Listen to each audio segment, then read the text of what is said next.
Have you been attracting the same kind of partner or relationships over and over and over again? So, are you noticing that things tend to repeat and um, the same lessons keep coming up?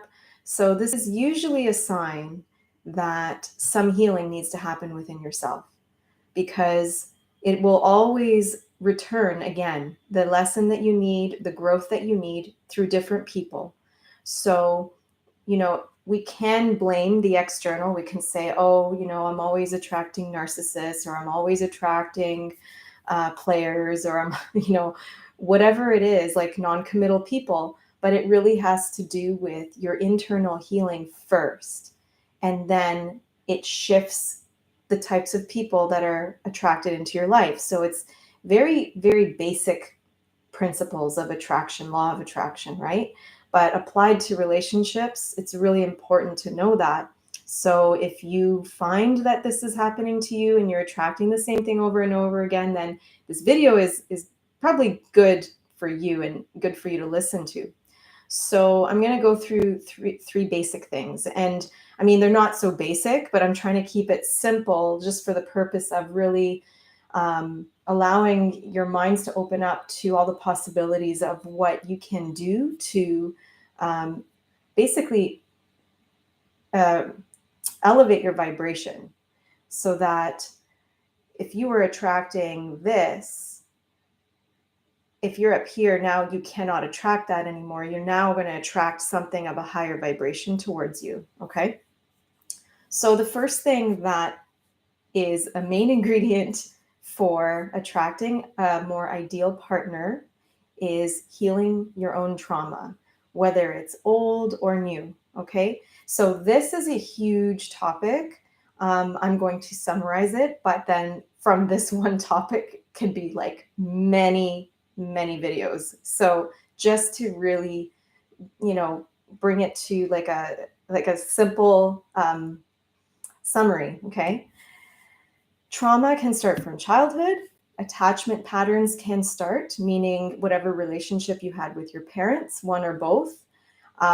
So sometimes there's unpredictable parenting, love, and there could be abuse. There could be just very unpredictable environment, and so that can cause a child to develop an insecure attachment, meaning they think that they're going to be loved, and then that love's taken away, so the child doesn't know how to behave, and they want to please, or they want to hold on more, and they're afraid of that love being taken away. That's very basic, but it leads to future relationships having similar patterns. Okay. Very quickly, there's the anxiety attachment style. There's fear and avoidance that's more unorganized, meaning like you want love, but then you push it away type of thing. There's the dismissive avoidant, where it's a little bit more pushing away, and that's also based in fear, though. And then there's the secure one. That can happen with healing, and if there is a more stable childhood, then someone can have a more secure attachment style. Okay. So really diving in, if you have trauma, even recent trauma from previous relationships that have caused some upheaval, and like maybe perhaps new scars, I'm calling them scars, new scars that need to be healed, it's really important to look at how that might be affecting the types of partners you're attracting now. And so it has nothing to do with the person that you're attracting. It's all internal right now. You have to look at what you need to heal inside yourself. Okay. So self-help books are great. And having guidance, like from a spiritual therapist, energy medicine, a coach, like having kind of some kind of start, or several different things to help you tackle this at different angles, like looking at books on attachment styles, different types of self-love books, just really opening your mind to the possibilities of where you can still heal this trauma. Okay, so that's just a summary. And if you do want to go deeper into what might be blocking you, or what might be causing you to attract certain, not even just partners, but people in general into your life that are creating like a friction or conflict, yeah, I work with people a lot with these things, and you're welcome to book a free 30 minutes with me to see what we can do. So that is below the video. And the second point I want to make is, once you do this healing, it'll be a lot easier to know what you truly want. Okay. So you could still have some trauma, know what you want. And the problem is the vibrations are not the same. So it's important to really get the healing and the clearing out of all the stuff and rebalancing. And it'll be a lot easier to be able to visualize, to feel, to hear, to sense in all aspects what this partner and relationship it truly is, and what it is that you truly want. So this is really important. So if you don't know what you want, then you need to work on yourself first and knowing yourself, okay? And that comes with the healing. So when you do know what you want and you feel very aligned, like internally with yourself and your true nature, and you understand your values, like very, very specifically, you're not questioning your values and you're not willing to put aside your values for anybody, then you can start manifesting this relationship and this partner more easily. So you could do a vision board. Some people do that. I've been doing the crystal grid. So crystals with the points aiming towards the center, having one big one in the middle, and then my little note right in the middle underneath that one. So when you point the points towards that, it amplifies what's in the middle.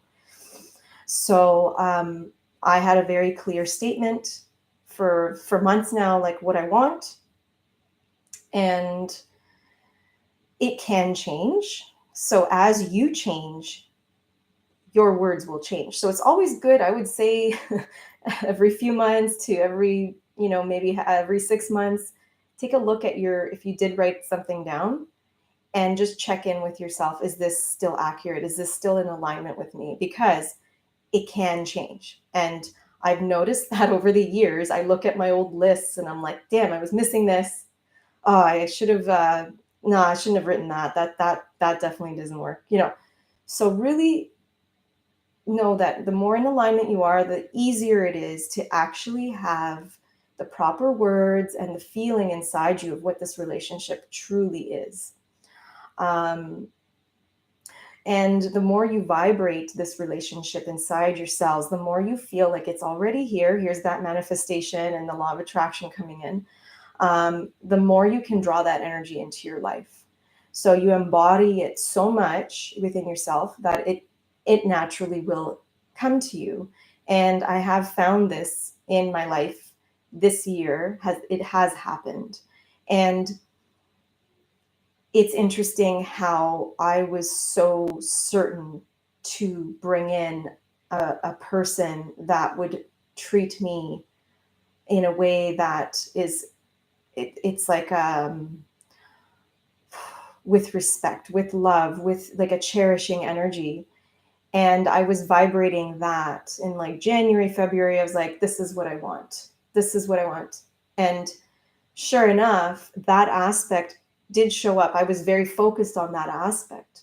Now, did I get all the aspects that I was hoping for? Maybe or maybe not. It really depends where you're at, right? Where I'm at is I just really need somebody that treats me well.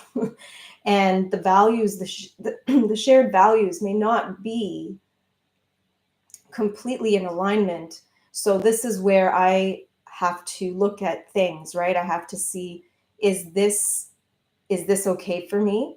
And that's it. It's difficult because sometimes, you want a certain thing, and then but the other thing's not there. So it's like you have to really be in alignment. You have to trust yourself, and you have to be more, like in a way you have to ask yourself, is this truly what I want? And sometimes it's hard. Sometimes it's hard to be honest with yourself when you have found a good person and maybe you want to work on it. Maybe there is a way for things to align. This is a whole other topic, but it is possible to attract what it is that you are truly seeking. It's just you need to be in alignment and you need to focus on that specifically. Okay. So the third point, and this kind of goes with the first one, is self-love. Okay. Now, I separated it because you can do all the healing you want, but do you love yourself? So it helps. It helps. So a lot of people struggle with this, and you don't have to be perfect. If you feel one day you're just like, oh, I feel ugly today. Let yourself just feel it. Okay. Don't push it away and don't punish yourself. Just allow yourself to feel it if you're feeling a lack of self-love, and move on. Okay. Self-love is also being in full love and acceptance for the parts of you that are rejecting yourself. So self-love is not just, I love myself and I'm okay and I'm going to give myself a bath today. And, you know, it's also when you're not feeling good, can you love yourself? When you're not eating right, can you love yourself? When you're not saying nice things to yourself, can you love yourself anyways? That, it allows like an open space. It creates an openness, so that you're not so restricting on yourself, because it's like, what is unconditional love, right? That is unconditional love. If you can unconditionally love yourself, no matter where you're at, even if you hate yourself in that moment, but you can love, it's such a contradiction, but that's where you can break free of it. When you love yourself, even if you're not loving yourself. Okay. It's something that needs to be done in a very daily fashion. It's like you have to be aware all the time, even as you pass a mirror, telling yourself you love yourself. Mirror work's really helpful for that. So really radical self-acceptance, complete self-acceptance. No matter what you feel or what's going on in your world, you're just in complete acceptance and love of yourself. Because if you are in love with yourself, you will attract somebody who's in love with you and who will give you that love. And this is, again, the law of attraction. So if you don't accept yourself, if you put yourself down, if you're feeling ugly, if you feel all these things, you're just likely going to attract somebody who cannot give you that love that you cannot give yourself. It's all about vibration. Okay. So just basic things like just first accepting and loving yourself no matter what you're doing and how you are.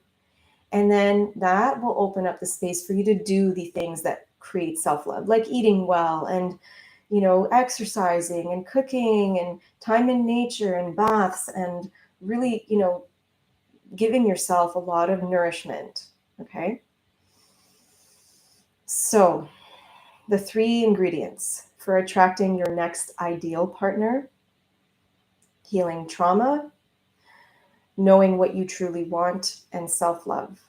Now, when I say your ideal partner, it doesn't mean your true one and final partner. Okay. It could be, but when I say ideal, it is what is going to, so whichever vibration you are at, that's what you're going to attract. So this is kind of a push in a way, this video, to look at yourself and say, okay, most likely, yeah, you will attract somebody who is ideal for you wherever you're at. Is that okay for you? Or do you want to bump yourself up a little higher and then attract that? Because ideally, you want someone who treats you well, who loves you unconditionally and all that. So that's what's really ideal, but it depends where you're at. So you will always attract the right person for you, no matter what you do. It's just, where do you want to be? Do you want to be in a trauma state, anxious, not taking care of yourself, and go into a relationship that doesn't fulfill you? Or but it matches, it does match, it's ideal. Or do you want to bump yourself up and then attract somebody who will feed your soul, who will nourish you? Okay. So thank you so much for tuning in. If you like this video, please click like. Feel free to comment if you have anything you want to share, and subscribe if you haven't. Okay. Thank you so much. Bye for now.